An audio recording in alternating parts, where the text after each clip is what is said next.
France is the largest country in Western Europe and has long been a gateway between the continent's north and southern regions. Its lengthy borders touch Germany and Belgium in the north and the Atlantic Ocean in the west. The Pyrenees Mountains and Spain are in the south, and it has a population of 67.5 million. The French consume 25,000 tonnes of snails are eaten every single year. On average, a French resident will eat approximately 500 snails per year. The French consider the snails to be a delicacy and are often served cooked in butter and garlic, and they often enjoy these on holidays. It is actually illegal to carry snails on a train in France unless you have a permit. It is a law that states animals weighing less than 5 kgs must travel with their own ticket. Sounds bizarre, but someone as recently as 2008 was fined for having live snails on a train.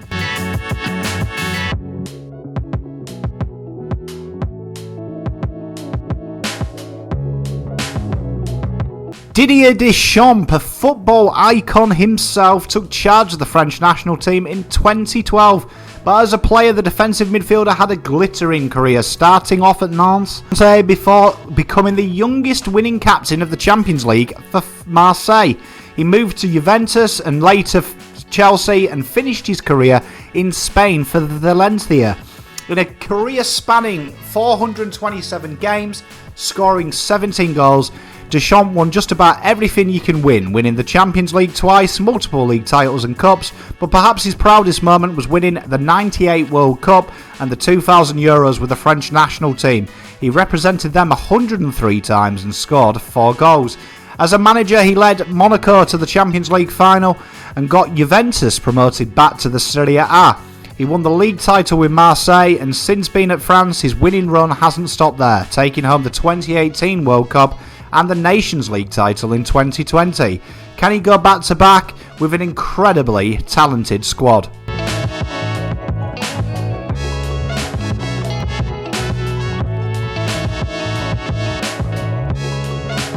Kylian Mbappe is already a global megastar, bursting onto the scene what feels like yesterday in 2015 for Monaco, playing 41 times for them and scoring 16 goals, incidentally breaking Thierry Henry's record of the youngest ever goal scorer at just 16 years of age.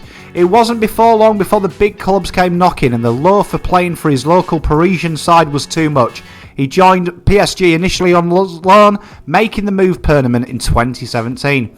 Notching up today 155 games and 131 goals, he has the ability to shoot on both sides and combining clinical finishing with incredibly high level technical skill. He is a pure forward that has shades of R9 in his junior years. To think he's only 23 is scary, just how good this kid could be.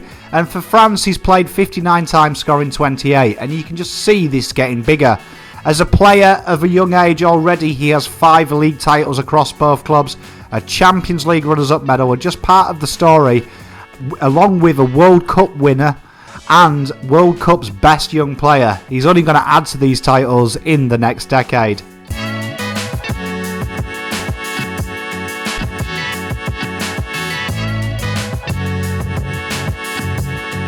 William Saliba is probably the world's best centre-back leading into this tournament on form. Having begun his career at Saint-Etienne, a move to the Premier League occurred in 2019. He had a brief loan spell at Nice and Marseille, but he has taken his game for the next level for Mikel Arteta's side. Currently, the French centre-back is a huge part in Arsenal's resurgence up the ladder and the reason they're top of the league. Playing 14 times and scoring 2 goals this season, he combines sheer pace and athleticism with incredible reads of the play. He has shades of prime Rio Ferdinand watching him out the back. A danger around set pieces, and his IQ is exceptional for 21 years old.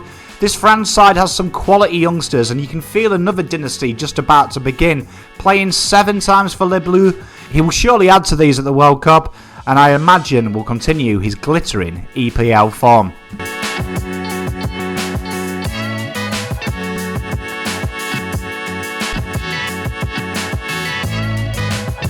Zinedine Zidane is an icon in every sense of the word. The Marseille-born attacking midfielder was arguably one of the most technically gifted footballers to ever grace this great game. Playing 506 games and scoring 95 goals across 4 clubs, he represented Caen, Bordeaux, Juventus and Real Madrid. He was a showstopper everywhere he went, winning 3 Champions League titles as a player and 3 league titles. He has a huge part in the 90s French side that won the World Cup in 98 and the Euros in 2000, winning World Player of the Year a staggering 3 times and the Ballon d'Or once. He was one of 90s and early noughties greatest players. He retired in 2006, becoming a coach at the Castilla programme in Real Madrid before having 2 spells as a senior coach, winning a staggering 3 Champions League titles, 2 World Club Cups, 2 La Ligas, and breaking Barcelona's stranglehold on La Liga. One of the game's legends on and off the field, Zizou, as he's affectionately known, is the benchmark of what it is to be a professional footballer.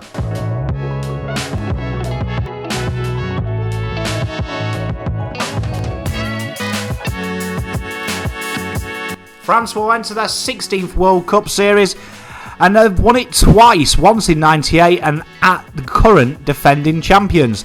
They will be hoping to break the hoodoo they've experienced in 98 of being a defending champion and not making it out of the group stages.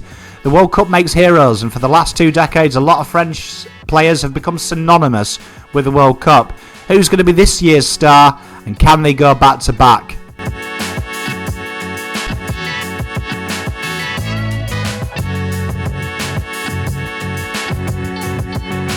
France had a relatively easy campaign, went undefeated in their qualifying group that contained Ukraine, Finland, Bosnia and Kazakhstan, winning 5 games and drawing 3 times with a plus 15 goal difference.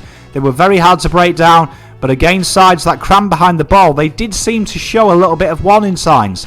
They come up against Denmark, who beat them in their last game of the Nations League, and that concluded a pretty disappointing campaign for Deschamps' men.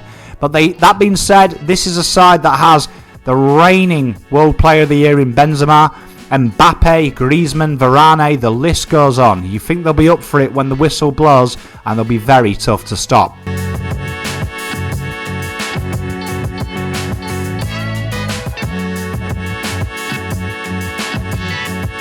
The French kick off their campaign on the 22nd of November versus Australia at the Al Janoub Stadium in Al Wakra. 25th of November they host Denmark at the 974 Stadium in Doha, and 29th of November they finish their campaign versus Tunisia at the Education City Stadium in Al Rayyan. Thank you very much for watching. I hope you did enjoy the video. If you could do me a favour and hit that like button and hit that subscribe, we're well on our way to 10k and it would be much obliged. Take it a step further if you want, become a member of the channel. Link is in the description to do that. You can click 2 videos here on the screen, and we'll be back soon with more AFL and more football coming soon. Look after yourself. Pom out.